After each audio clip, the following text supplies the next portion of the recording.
Welcome back everyone to session 10 of a lecture on international political economy, which will address the question of economic development. The unofficial subtitle for today's session is Let's Develop, but to what end? In the bigger picture, you see that we are now nearing the end of our lecture, so after today's session there will only be 2 more left before the exam. And today's session will be structured in 5 parts. First, I'll discuss concepts of development. So what do we even mean when we talk about development? Then some more general theories of development. So how do we understand development as a thing that we try to understand theoretically? Then I'll discuss different strategies of development. So how can countries try to develop? Then I'll briefly sketch what's known as the debt trap, and finally I'll give a brief update on the economic situation surrounding COVID-19. So let's begin with concepts of development. I don't know if you have noticed this, but throughout this whole lecture I have time and again implicitly referred to the notion of development. I've talked of developed countries, I've talked of developing countries, of less developed countries, of the least developed countries, maybe even words such as underdeveloped countries slipped out of my mouth. Then I also used terms as emerging economies or countries in transition. And of course, all of these concepts implicitly refer to a concept of development, and they also implicitly refer to this idea that all countries are supposed to move into a direction in which few countries already are. So the developed countries, they already have developed, and now all other countries are at least trying to develop in the same direction to become the same as these countries. And some of them are further ahead and other of them are more backwards in this process. And then we have some, for example, the emerging economies, which are at the threshold of becoming developed countries. That's also in German they are called Schwellenländer or threshold countries. And then we also have the countries in transition, which come from a different direction, or which have a different trajectory, which are the post-socialist countries that then became capitalist. And this term was probably more used in the 1990s than it is today, but it's still used in the textbook, for example. So the general idea is we have countries that are developed and we have other countries that are trying to develop. And then the question, of course, is what does this mean? And none of you asked a question about this, at least I don't remember it. So it seems that you probably took it as self-evident that there is such a thing as development. I cannot ask you right now what you thought it was due to the format. However, we have a textbook that tells us what we are maybe supposed to think it is. And the authors, of course, rightly note that there is no universally agreed upon definition of development, as it is the case with so many concepts in the social sciences.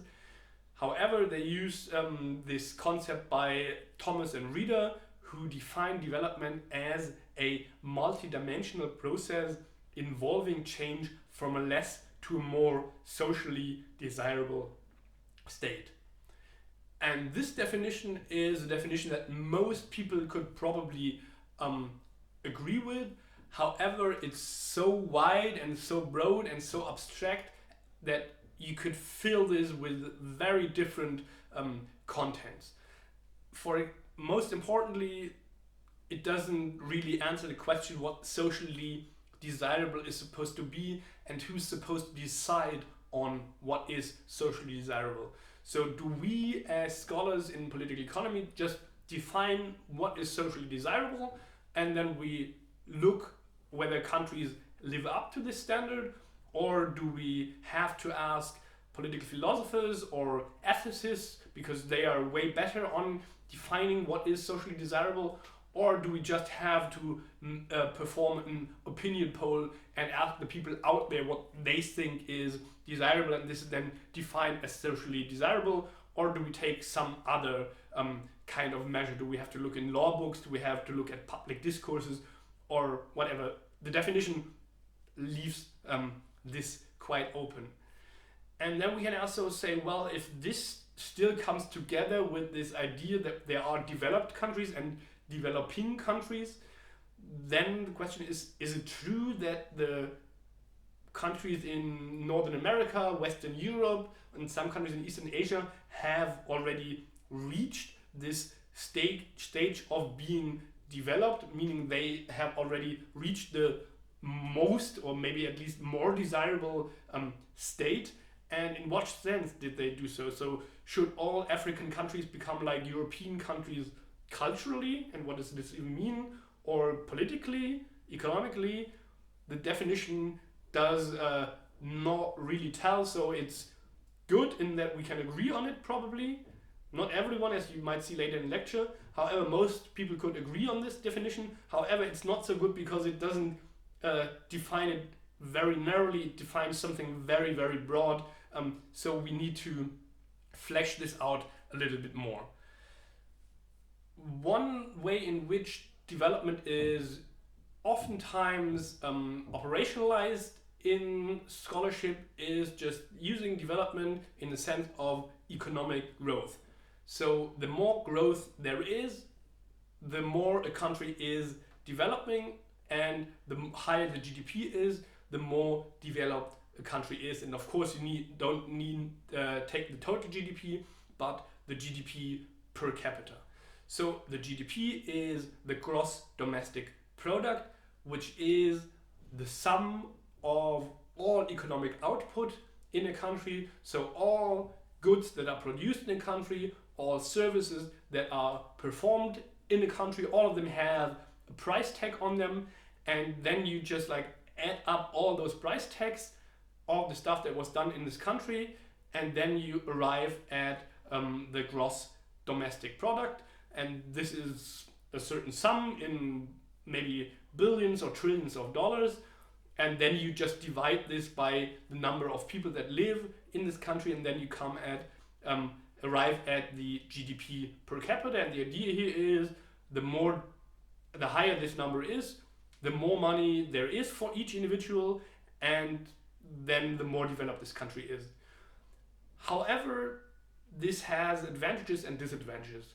Among the advantages are that this is something that you can easily find. These numbers are available, so you can just look them up in databases, for example, offered by the World Bank, and they can see how high the GDP and the GDP per capita in each country is for each year, and how high the growth rate is, so you can see who is how developed and how quickly they are developing. And it's very easy to calculate correlations with this, for example, so that you see, okay, if we have a certain variable, so another variable, let's say, for example, I don't know, we have a certain measure for how liberal the markets are, how low the tariffs are, and on the other hand we have this GDP, and then you can see, well, is liberalizing markets good for development? And then you just calculate a correlation, and then you see, well, it's good or it's not good. So it's very easy to operate with these numbers as a scholar. However, the downside is that you can question whether this actually says very much about socially desirable states, because the GDP per capita is just a mean, and means are always vulnerable to distortions due to few people having a lot of something and many others having little of it, and this already means that there is a high average. So for example, if we have an economy where in which a small class of people, let's say only 5%, are all multimillionaires or billionaires, and the others don't have much, then on average everyone is quite rich in international comparison. However, it still might mean that 95% of the population live in poverty and don't have enough to eat, maybe. So we can question whether this is a good measure for development, actually. And even you can also ask, does having a lot of money at disposal actually mean that you have a socially desirable state, or might a society with less money even sometimes have a more socially desirable state than other countries with more money, even if the distribution is not the problem? Maybe you also have other ideas, so maybe a good public infrastructure system counts more than just having a lot of money at hand, because then you have schools and roads and all these kind of things. And this is one of the reasons why other scholars came up with what's known as human development as a concept, or the Human Development Index, or HDI. And these scholars begin with the concept of basic human needs. So they ask the question, what do human beings need in order to lead a good life? And this is a difficult question if you ask it philosophically, because what is a good life? I'm not going to go into this, but you can see that it's complicated and that many people will give very different answers to this question. So this is a discussion that's sometimes referred to as neo-Aristotelianism, because the question of the good life is an Aristotelian question. So what some of these authors, such as Martha Nussbaum or Amartya Sen, argue is, well, at least we can define some basic human needs. So there are some things that every human being needs without which they can not a good life. So you need food and shelter and these kinds of things and human interactions, and however you will in the end lead your life, that's contingent, that's your decision, but there are some basic needs that need to be fulfilled. So let's factor these in the question of human development, at least. And what they do now is they take three different spheres of society, or three different parts. So on the one hand, they still stick with the GDP, because the argument is, in the end, to fulfill basic human needs, you always need some material resources, and they are somehow mirrored in the GDP. Not ideally, because the question of distribution could be added there. However, they are there. So then they also take in life expectancy. So how long do people in a country on average live or can expect to live? And this is per se, of course, not a measure of the good life. You can live for 100 years miserably. However, they argue that on average, in general, in a country where people live longer, this means that more of their basic human needs are more likely fulfilled. So you probably have a pretty decent healthcare system, you probably have food security, you probably have access to clean drinking water and sanitation facilities and all of these things, because if you don't have that, then people don't get that old in general. So this is sort of taken as a proxy then. So not living long per se as the fulfillment of a good life, but as a proxy for some conditions for good lives being fulfilled.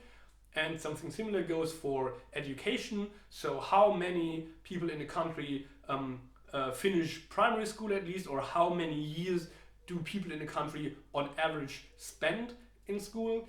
And once again, it's not the case that the longer you are in school, the better your life gets. However, on average, you can say, if we live in a country where people have the chance or the duty to spend a lot of time in schools, this probably also means that they will have a better chance to lead self-determined lives. So now you might ask, well, doesn't like good healthcare system, all this, and having good education system, doesn't this in the end also depend on having a high GDP? So how could a very poor country afford all this? And isn't all this work of definition not for nothing? And the answer is not really, because you can simply correlate the two numbers, and then you come up with this picture. So what you have on the x-axis here, that's the GDP per capita. So this is the measure of mere economic growth or the economic output per capita. And on the y-axis you have the Human Development Index.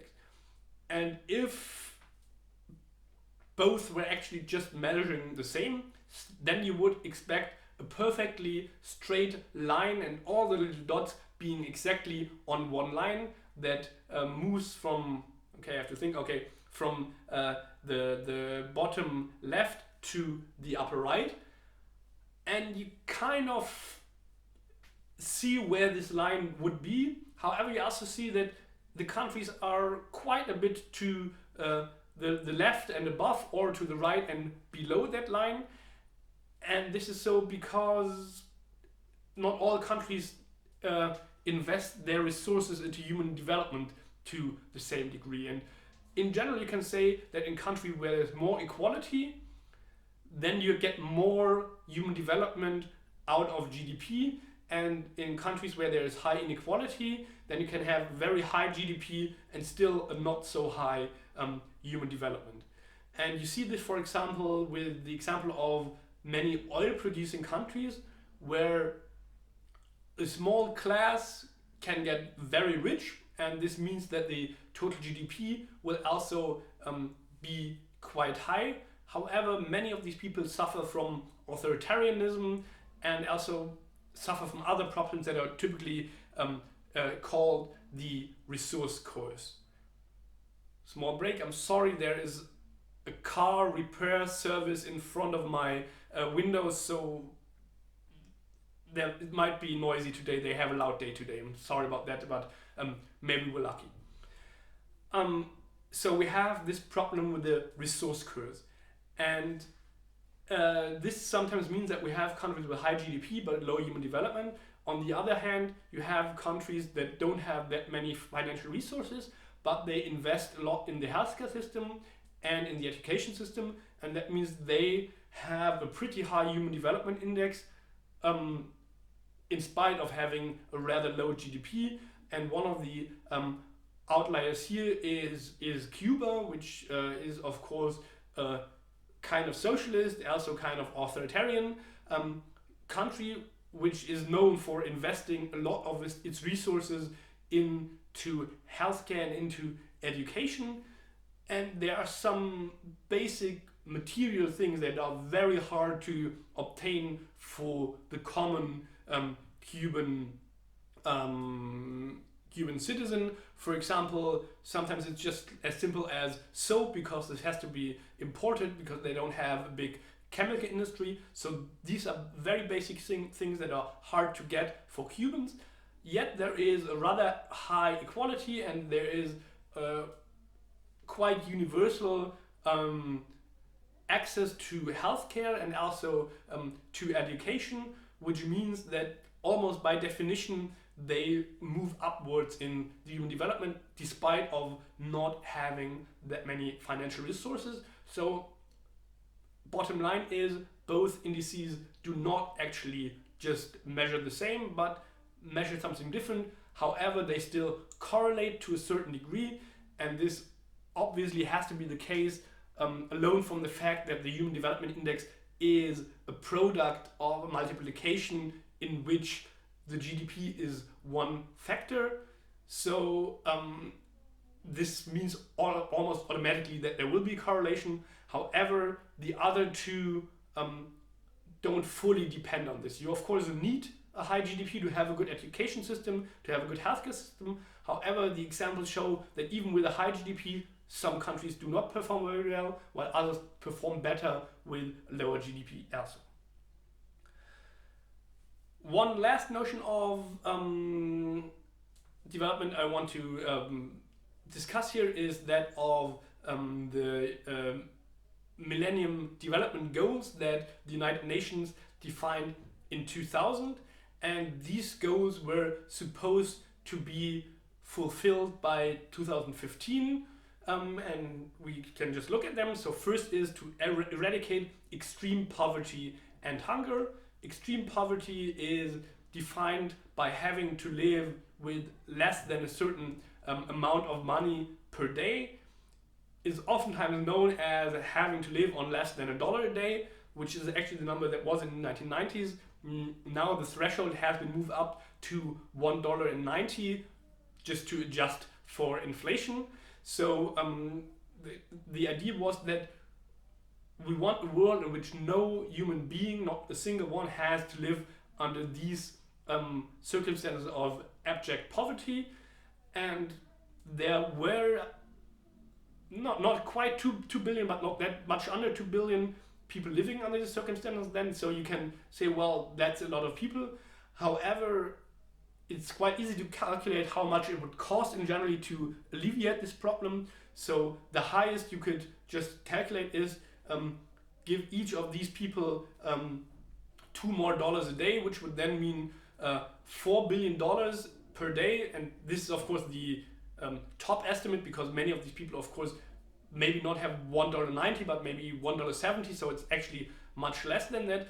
And this is a lot of money for you and for me. However, globally it's actually not that much money when it comes to a percentage of redistribution that would have to take place. The abolishment of hunger, I think it's self-explanatory. Then you want to achieve universal primary education, which means that every single child has the possibility or the duty to go to school for at least primary school, which is defined as sometimes 4 years, sometimes 6 years. Then you want all this under the aspects of gender equality. So you see that the idea of gender mainstreaming found its way into these Millennium Development Goals, because in general, if you say that we want extreme poverty removed for everyone and primary education for everyone, you might see, why do we have to talk about gender still? It's equality for everyone. However, it is important to emphasize that you also mean women and that you want equality here. So you don't want to raise everyone so that in a country where boys typically have primary education and girls have no education at all, that boys get secondary education and girls get only primary education. But you want gender equality here, you want to reduce child mortality, you want to improve maternal health, you want to combat certain diseases, HIV, AIDS, malaria and other diseases. So combating the COVID-19 pandemic might also be a part of this agenda here. Then you want to ensure environmental sustainability. This is a topic we're going to discuss next week. And you want to develop a global partnership for development.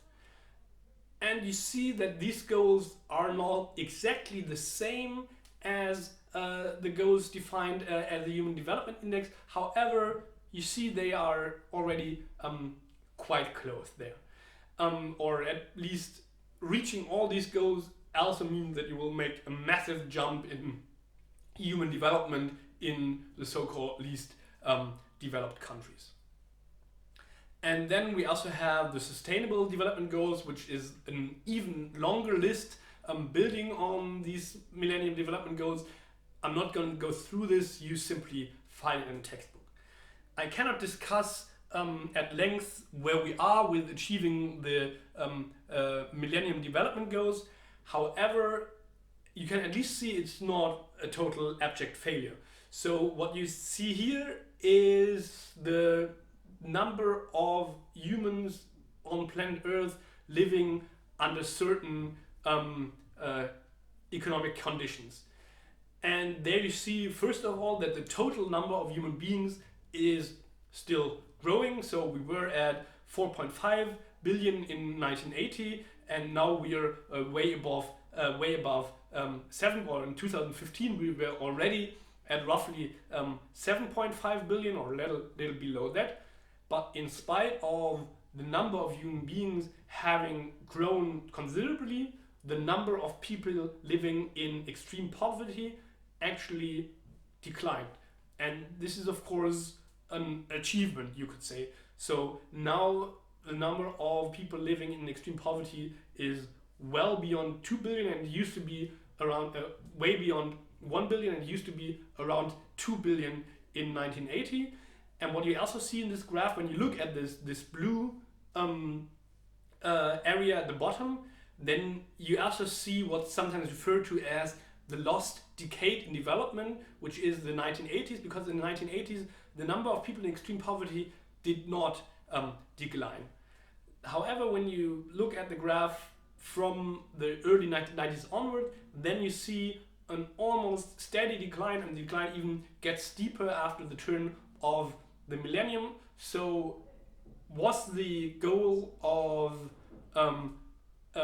eradicating extreme poverty reached in the last 20 years? No, it was not. However, some things got better. Of course, this still means that millions die in poverty and of hunger, while there is absolutely enough wealth on the earth to have enough food and clothing and shelter for everyone. So I'm not saying that we're living in a good world or the best possible world or that everything is becoming better, but there is some betterment when it comes to extreme poverty, at least. Next, we discuss theories of development. So how do we theoretically make sense of this concept that we just defined? And as I already said, there's always the implication with development that there is a process in which countries move forward or upward, and they do so at different paces, and they are at different stages. So the question is, how do we conceptualize this process? And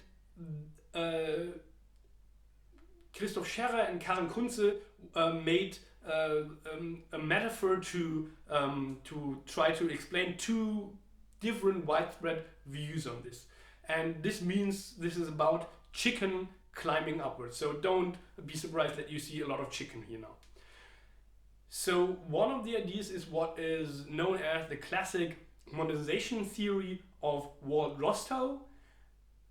And this is also briefly mentioned in the textbook. Rostow understood modernization as a process that societies go through from rather primitive societies where everything is built on personal relationship and personal status to modern societies where there's much more dynamic, much more development, and where social relations are way more abstract, mediated by market, and where the state is a modern state, and so on. So all these things that sociologists typically see as defining marks of modernity. And the idea is that every country has to move through these stages to go from the bottom of the ladder to the top of the ladder.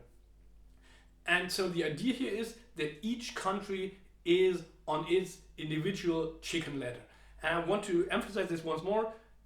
Rostow doesn't speak of chicken ladders. This is a metaphor that Scherrer and Kunze came up with, and that I try to illustrate here with these pictures. So you have a country, and let's say the United States are the most developed of these countries. They are at the very top of their ladder, and they are just standing there and they're showing everyone, well, this is how it works, and all you other guys just do the same thing that I did and just climb up there. And then all the other countries try to go upwards their own ladder. Their ladders all look quite exactly the same, because this theory is something that in the textbook would fall under the categories of internal explanations. So it's not external pressures that define whether you develop or not. It's just things that you do as a country.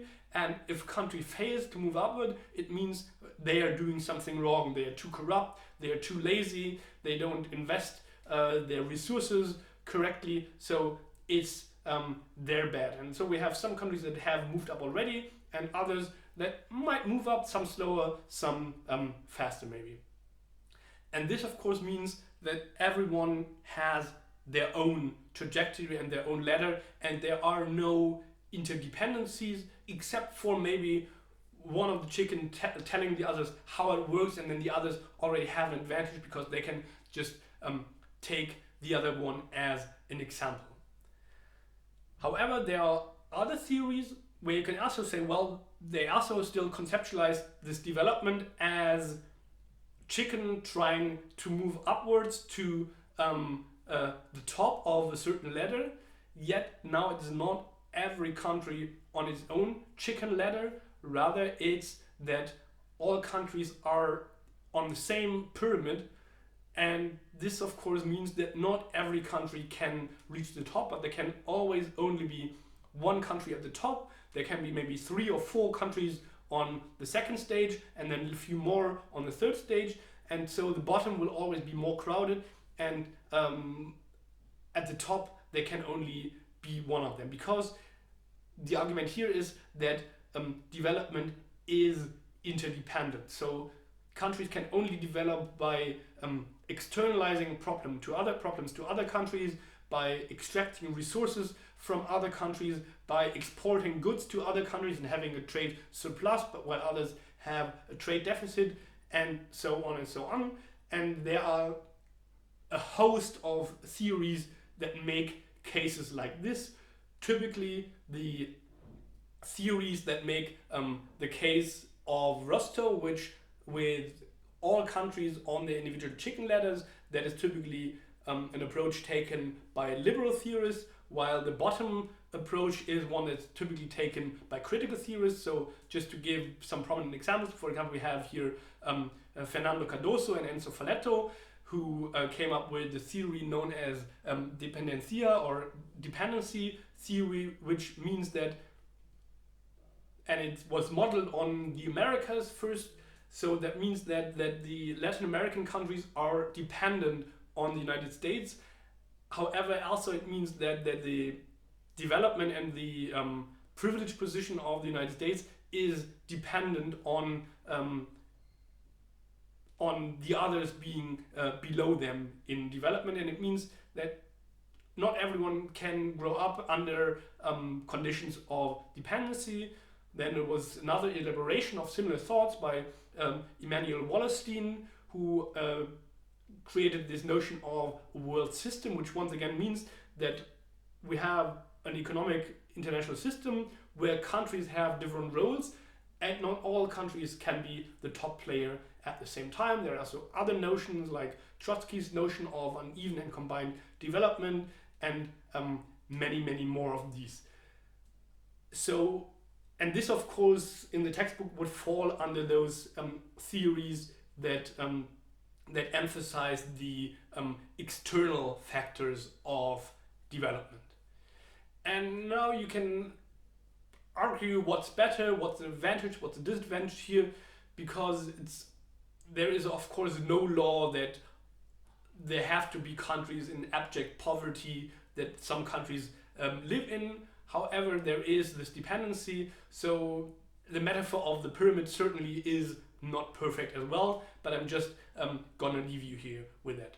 What these metaphors both still have in common is that they somehow still subscribe to this notion that there is a top and a bottom, and that the top is more desirable than the bottom here. There are also other theories which just want to scrap the whole notion of development explicitly, and these are sometimes grouped together as post-development theories or theory. One of the authors there was Arturo Escobar, and they basically say that the whole notion of development always subscribes to this idea that all countries should become like the European countries, and that this idea is basically the same that colonialism was built on, and that this might just not be a good idea, and that other countries should not try to emulate the development of the so-called first world countries, that other countries should not try to fight their way up a ladder or up a pyramid, but rather they should come up with other ways of seeing what is socially desirable, and not orient towards what the Western countries did.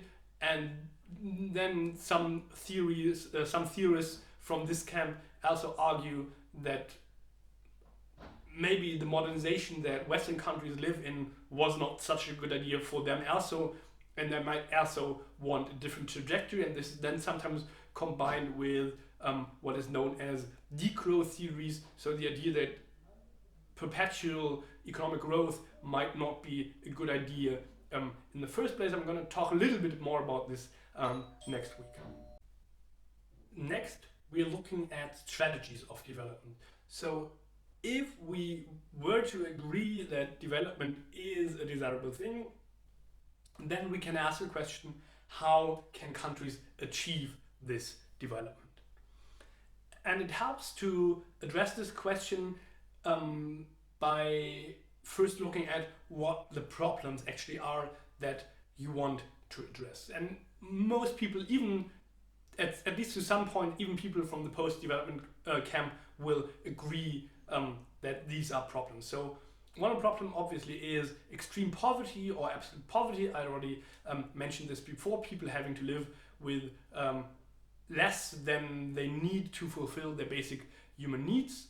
This is often coupled with low employment or with people having to live on subsistence, so have to do their own farming under conditions that probably are not good enough for them to harvest enough for them and their families to survive. We typically have a lack of capital, so we don't have a shortage in labor power typically in the least developed countries. However, we have a shortage in capital, so we have a shortage of either machinery and factories where people could work, or of money that we could use to invest to build these things. Also that we could use to invest in public infrastructure, in roads and so on, that will make investment attractive for private investors. Most of these countries also suffer from a lack of foreign currency, so all the things that you cannot produce in a country, you have to import if you want to have them at all. And of course, if you are a small, poor country, you might have your own currency, but if you want to buy such things as soap or cars from other countries, they won't accept your national currency. You will have to pay this in euros or dollars or other internationally accepted currency. So for every dollar that you want to spend on soap, you have to take in some foreign currency. And this also goes not only for purchases made by the government, but also for purchases made by private actors in the country.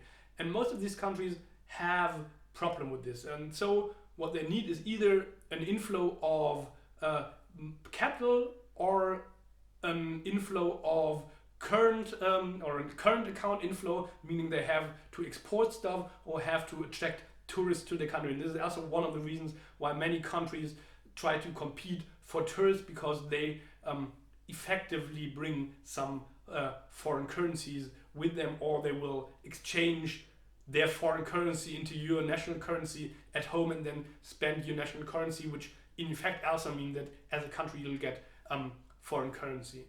Then there is the terms of trade problem, which is also described in textbook. Short version means that those goods that are typically exported from the poorest countries are primary goods, are agricultural goods, and the goods that they have to import are typically manufactured goods or secondary goods. And in general, there's this tendency that secondary manufactured goods will increase in prices vis-a-vis primary goods. This is not the case always for every single good all of the time, but in general, there's this tendency, which means that a country that only or that mainly has agricultural production will fall back ever further probably, and they have a hard time to produce anything else because the industries that would produce manufactured goods are not competitive. All this together also means that the state has low revenue, so if people don't have income, the state cannot collect many taxes, which means that the state has little money at hand to invest for anything.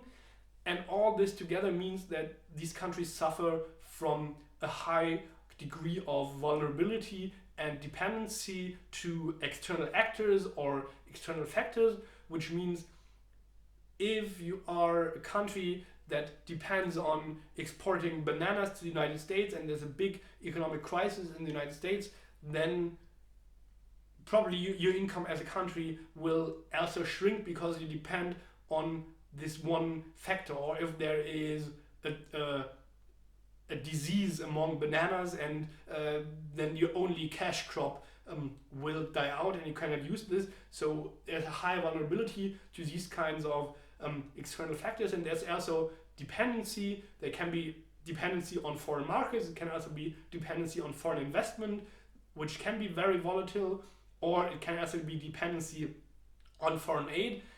And all of this together means that you are in a very bad state as a country economically, and what you at least want to reach is to overcome the worst of these problems and have some kind of self-sustained and self-sustaining economic development.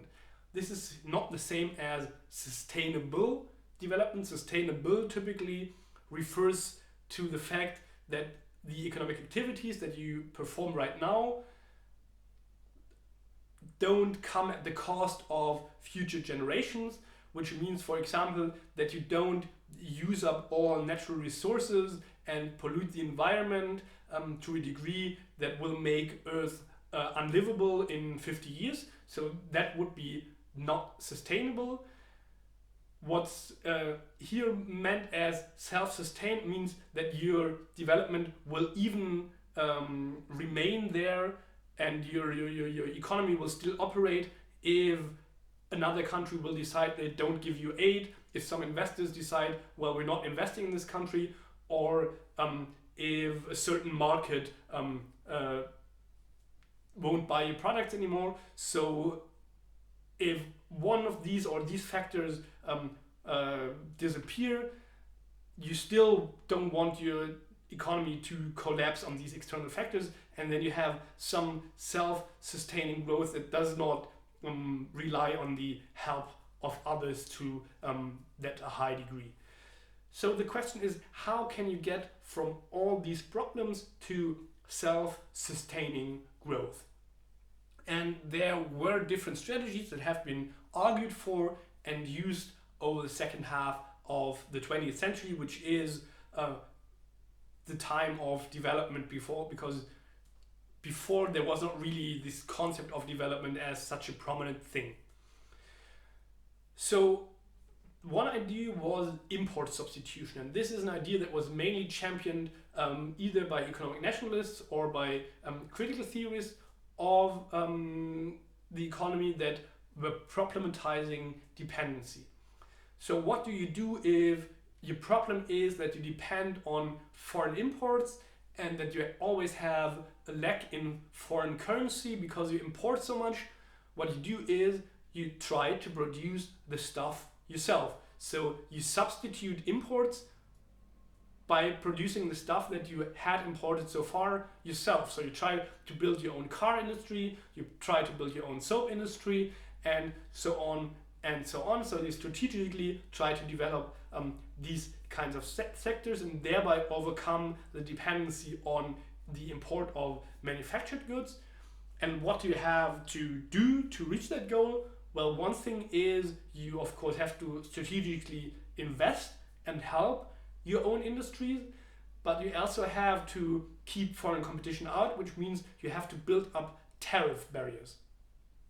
And then you also want to strengthen your own markets, which means that you want to make sure that there are enough people in your country that will actually buy the soap and buy the cars that you can produce. However, you also have to incentivize saving. And the reason for this is if you want to economically develop your country, you have to invest capital, which means at some locations in your economy, there has to be large amounts of cash, either in the hand of the state, that the state can then invest it, or in the hand of banks, that they can give credits to companies that will invest it, or some combination of this. And you only have these sufficiently large amount of money if people save money. So if many individual households save a little bit of money and give this to the bank, then the bank will have a big chunk of money and will be able to give a loan and to a company that will want to build a new production facility. And so this sounds like a good idea. However, import substitution is not a total success story, to say the least. So there are a number of problems. So to achieve this, you need a very effective state that manages this process very competently. And if the states run on low budgets, that's quite difficult. You need a large domestic market, because if you're only a country of 5 million people, this is just not enough to sustain a competitive car factory. At least for soap it might still work. And also you need this capital in first hand, and it's very hard to generate this capital. And if your problem is a lack of capital, then this is a very, very demanding process. However, even if it's not a total success story, it had played its role. I'm gonna touch on this a little bit more later. And this is championed once again mostly by critical theorists or by economic nationalists. The opposite strategy to this is just liberalization. So the idea, of course, comes from liberal theories, and they argue that the best thing for economic growth is if the state withdraws from the economy and only creates a good framework under which economy will work. So you liberalize markets.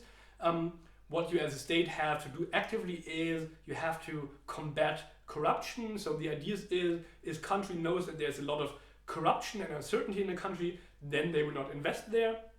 However, if you overcome this problem, then you will attract investors, and this is sometimes referred to as one part of good governance.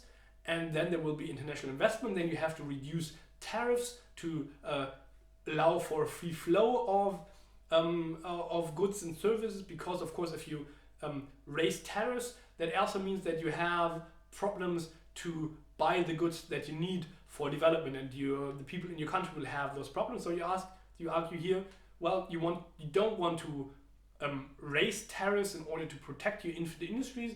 You want to reduce all tariffs to open the market and make the economy grow. And thereby you integrate the domestic economy in the world economy, and then you will reach the maximum of growth. And this, of course, as you see, is what the textbook calls a theory or a perspective that's focusing on internal factors, because all the things that change here are things internally that were obstacles to growth. And then if all these internal obstacles are removed, then growth will just take place. While the first perspective has the assumption that there are external obstacles, so there is competition from abroad that your industries cannot compete with. So what you do in the first strategy is you try to block the external obstacles to then have your internal development, while the second strategy says, well, the problems are internally, so we take away the obstacles that are in the country, and then the external factors will help you grow, and they are there anyway. The problems here is that, and we already discussed much of this when we discussed free trade and when we discussed international investment. So probably this was session 5 and 6, I guess. So the problems here are, of course, that the richer countries, they don't actually have free trade for those sectors where the poorer countries could export, so for agriculture. And now if the poorer countries remove their trade barriers for manufactured goods, that only means advantages for the richer countries, while the richer countries don't reciprocate this by removing their subsidies or tariffs on agricultural goods. Moreover, it means that your country becomes very, very vulnerable to foreign investors who might decide, well, all these industries in this country, we did buy them, but we don't really think they work that well, so we just terminate them. And of course, if you are open to foreign investment and if you're open to international trade, then it's very likely that all production in your country will just disappear if the investors don't deem it protective, and your vulnerability to external shocks will also not decrease by a mere strategy of liberalization. So there is a third strategy also, which you can call strategic export orientation, and then you try to strategically develop your industries. So it's a little bit like the first strategy, but it's different in the sense that you don't develop these industries to substitute imports, but rather you try to develop industries that you then use to export. And if you yourself have industries where you export a lot of stuff, then you might run a current account surplus, and then your problems with a lack in foreign currency might decline.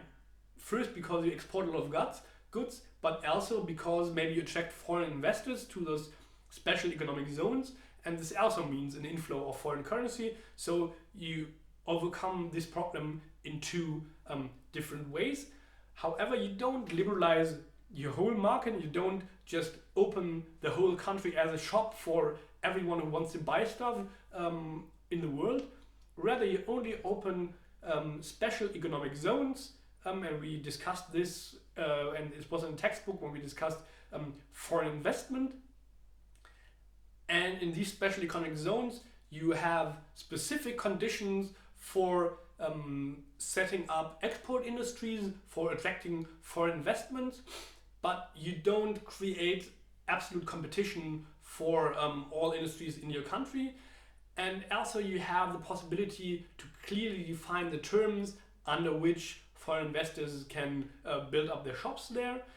And then you try to ensure that knowledge will flow into a country, so the knowledge on how to produce the things that are that they have, for which there is a demand in the current economy. People from your country will learn this, will learn how to operate certain machinery, and will learn all these things.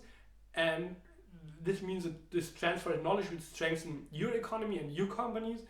And you also might demand the companies that invest there that they also cooperate with domestic companies or buy products from domestic companies, so that those special economic zones are not just zones where your workers go and otherwise they are detached from your economy, but also you make sure that something good stays in your country there.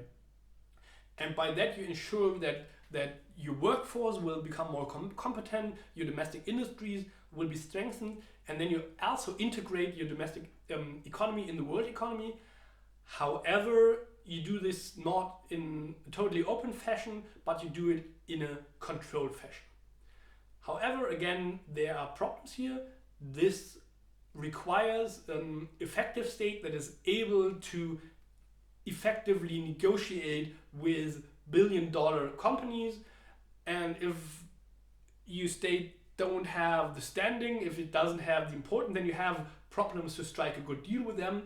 And it gets even worse if there might be some corrupt administrators there that will cut good deals to big companies in order for them to get rich instead of for the country to get rich. And what's even more problematic, if you advertise this as an approach for everyone, not everyone can have a trade surplus, and all countries that are not the richest countries in the world, they compete for becoming these strategically exporting nations, and not everyone can be that at the same time. At least not everyone can have a surplus, so it's not universally applicable. However, the biggest success stories arguably come from this kind of strategic export orientation. However, many authors argue that this could only happen because these countries, such as the so-called tiger states, such as Hong Kong, Singapore, Taiwan and South Korea, that they first employed some degree of import substitution and then liberalized only strategically in a process of strategic export orientation there. However, all of this is contested, and you find still authors who will argue for each of these strategies, or maybe argue that none of these will ever work and we should move beyond the notion of development. In the next part, I'll briefly discuss what is sometimes known as the debt trap, and I do so because the textbook discusses debt relief, but I don't think they spent enough time on discussing why debt relief was even necessary in the first place.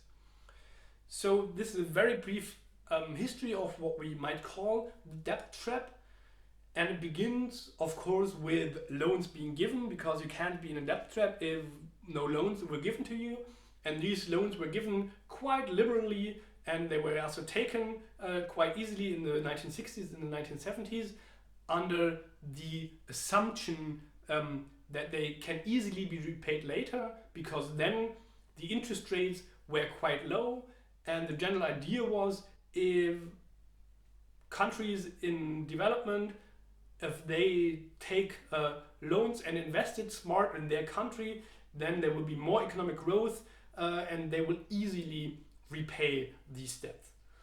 Then in the next step, however, there were economic crises or basically throughout the whole 1970s, and these crises affected different countries differently.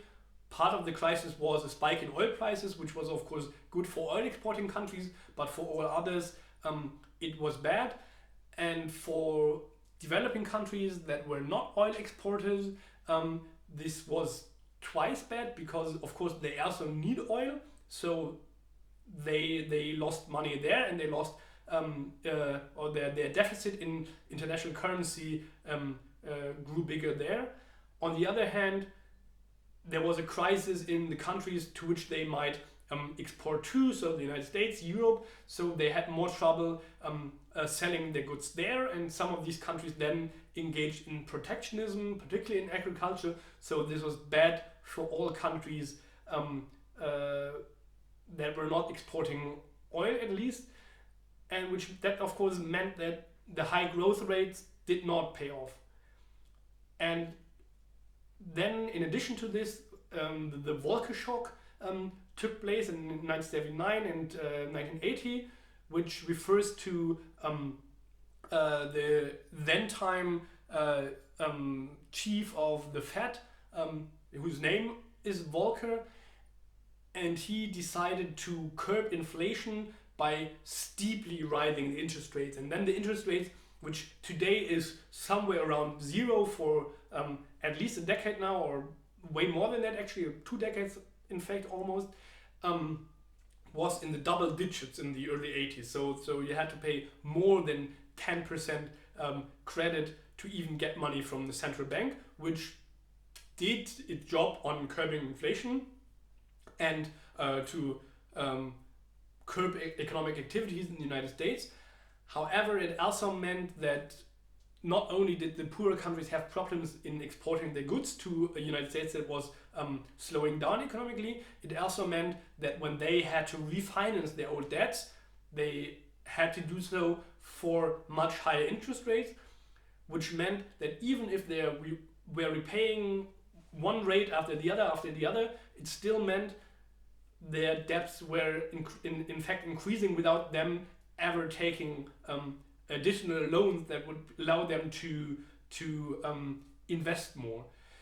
So under these circumstances, many of these countries didn't have a chance to ever repay their debts. And we're not only talking about the poorest of the poor, we're also talking about Mexico, which had 2 consecutive debt crises in the 1980s and the 1990s. And there was really no way for these countries to ever escape this debt. And the fact is that many of these countries, if you just look at the number of the original loan they took and the number of payments they make on these loans, then they have repaid these loans multiple times. However, because of the high interest rates, the debt still kept on growing. And this is what is sometimes referred to as a debt trap. And then, of course, there's a good case for debt release, and many have argued this case. And as you read in the book, there have also already been some significant debt release to the poorest of the poor countries. And the argument here, of course, is that the debt can never be repaid.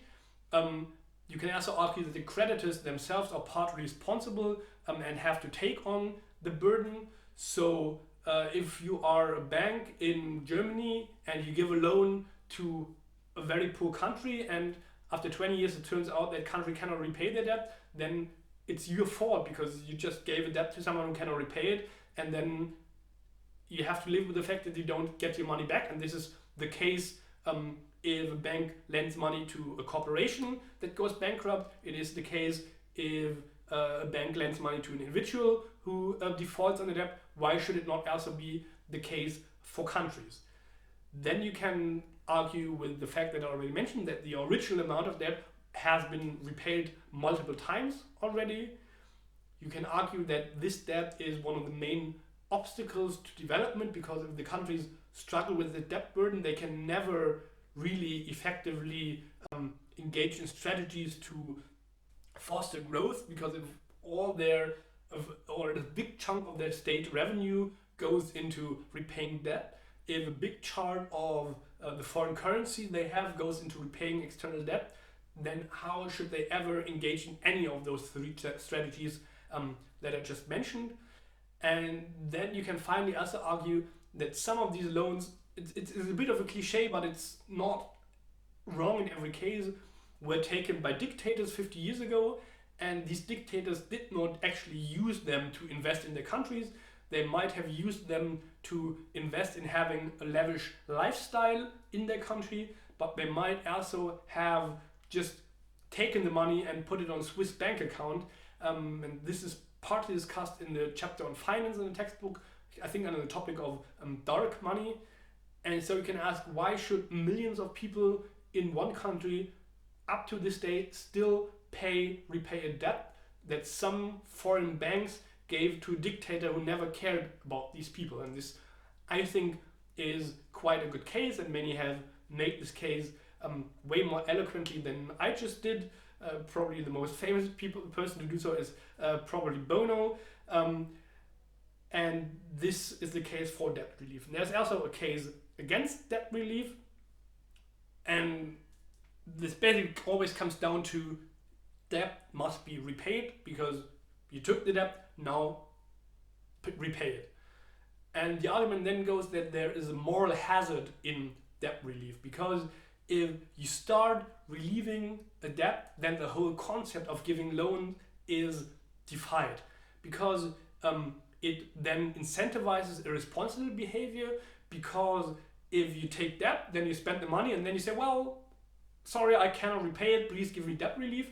Then these people argue, well, then people would just start taking debt and behaving irresponsibly and then defaulting on their debt. And this will then mean that banks will not give out loans anymore. And so this would be a problem.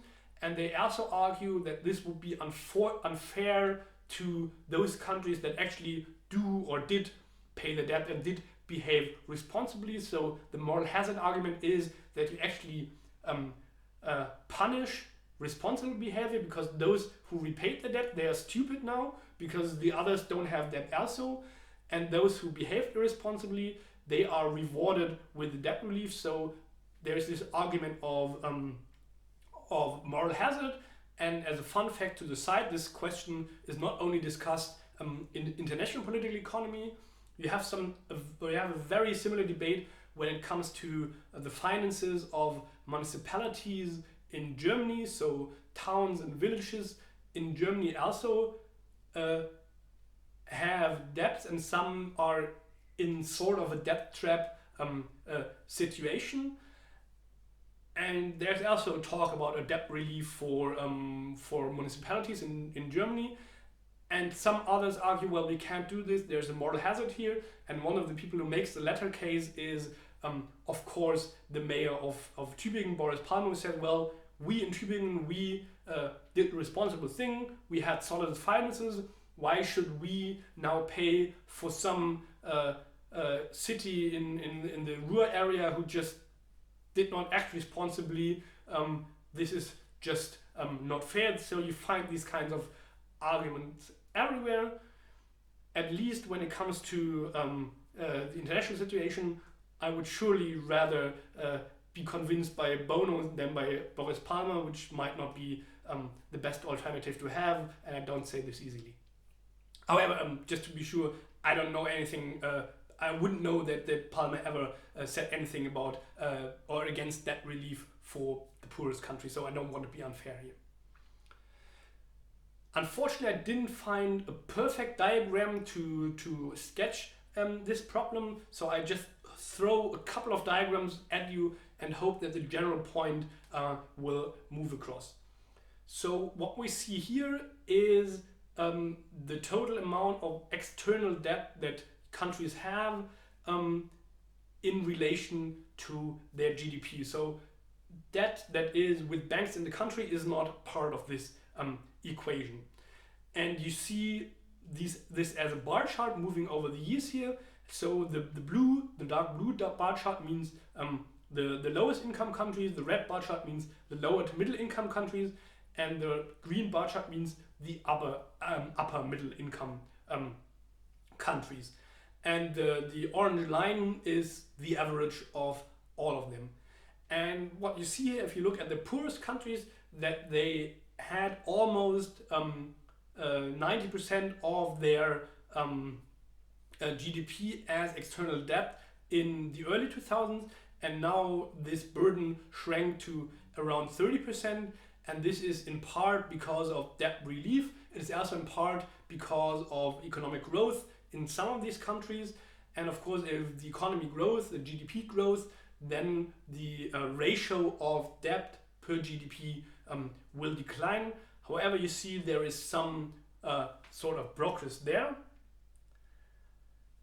The next diagram is here just to briefly illustrate how much money is flowing into and out of these countries financially, and this is all kinds of money flows. So this is or at least of capital flow. So this is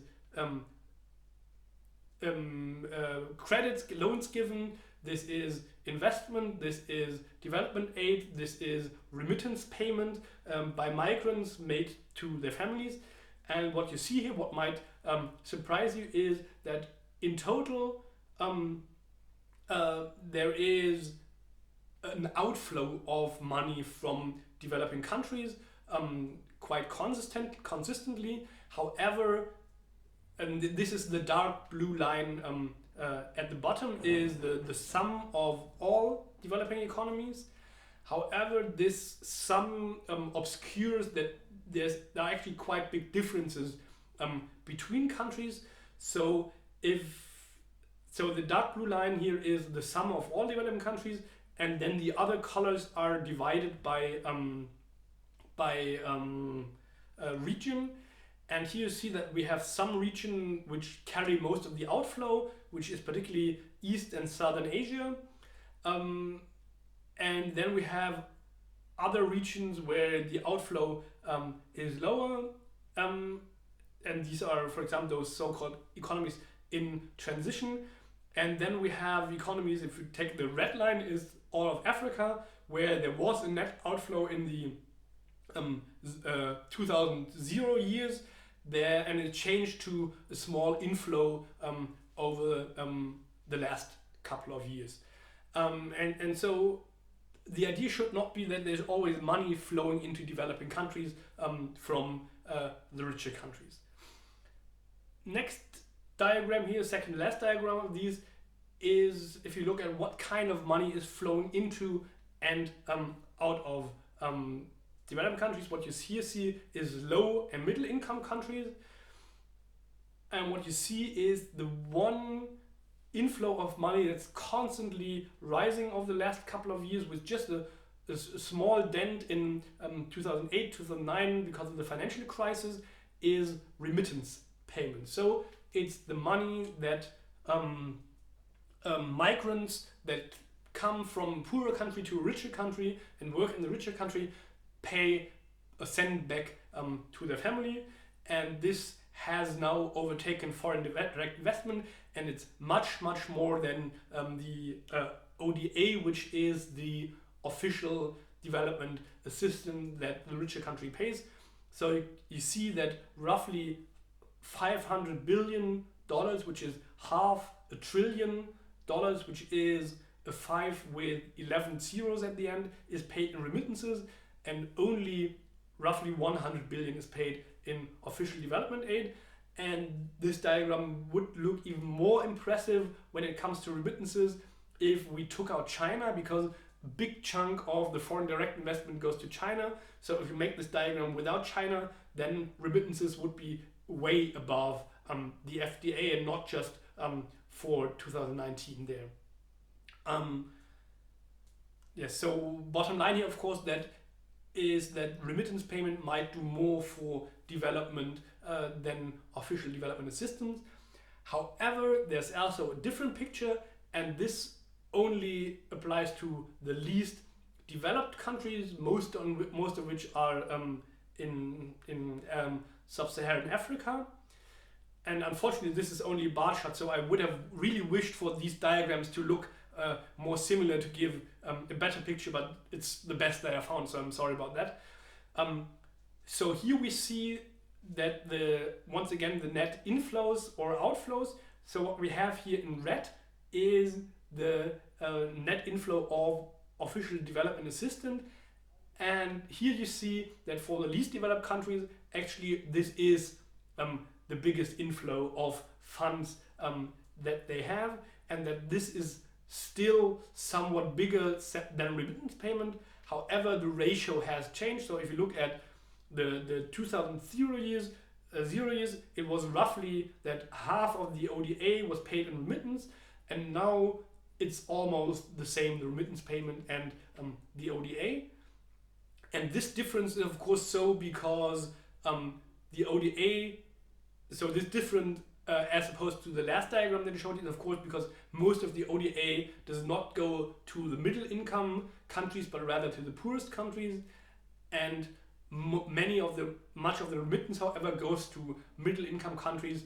For example, a lot goes from the United States to Mexico. And what you also see here is the net flow on external debt, so the money that flows out of these countries for debt repayment. And there you see that just for the poorest economies, this is still somewhere around $30 billion that's flowing out of these countries per year, as opposed to 40-something billion dollars flowing into these countries for development assistance. So of course this does not flow into the same pot and out of the same pot. However, very roughly you can say that 2/3 of the money that comes into the least developed countries as development aid flows out of the countries as repayments of debt. So as a net flow, this would go from the governments of the richer countries to the poorer countries, and from there back to the banks in the richer countries, which is not the whole picture, but as a very first approximation, it's a thing. Finally, I will give you a brief update on the COVID-19 pandemic and its economic effects. So first, here is a statement from an institution that I only very briefly mentioned today, but it's very important in questions of development, and it's extensively discussed in the textbook, so you should have a look at that. And this institution is of course the World Bank, and the World Bank puts out statements in which they pride themselves of helping poorer countries in the COVID-19 pandemic. So what they say here is that the World Bank Group and other Bretton Woods institutions are ramping up financial support to ID8 countries to enable them to overcome the crisis. ID8 is the International Development Association, which is a partnership between richer and poorer countries for development. And ID8 countries, of course, only refers to the poor of these countries. Then they say that the WBG, the World Bank Group, will deploy as much as 160 billion over the next 15 months, of which 50 billion will be in either grants or in highly concessional terms from IDA, the World Bank's fund for the poorest. And just to jump to the bottom of the list, they also say that they provide grants rather than loans to most IDA countries at higher risk of debt distress. So if you are a student in Germany, you probably heard of the debate whether you students should receive your assistance to get through the pandemic if you need some in terms of loans or in terms of grants. And the same discussion goes for the poorest of the poor countries. And the World Bank Group says at least to those that are in debt distress, so that are in danger of being in the debt trap, at least they get their money in grants. The others don't necessarily. Last slide for today is an update of a slide that I showed you in April. So to the right you see two very similar diagrams. Both come from the IMF, and the one to your right is the one that I showed you in April, because it's from April's World Economic Outlook published by the IMF. The IMF typically publishes these reports twice per year. However, because the situation is so dynamic right now, they updated their report, and so they updated this picture also. And then you also see the second picture, which is on your right, which is the update that came out last week. And for the better or for the worse, those pictures are not exactly made the same way, because on the right side you have a picture that's more differentiated, so you cannot directly compare all of it, but at least you can compare some of it. So first thing that you might want to look at is the blue lines on both sides.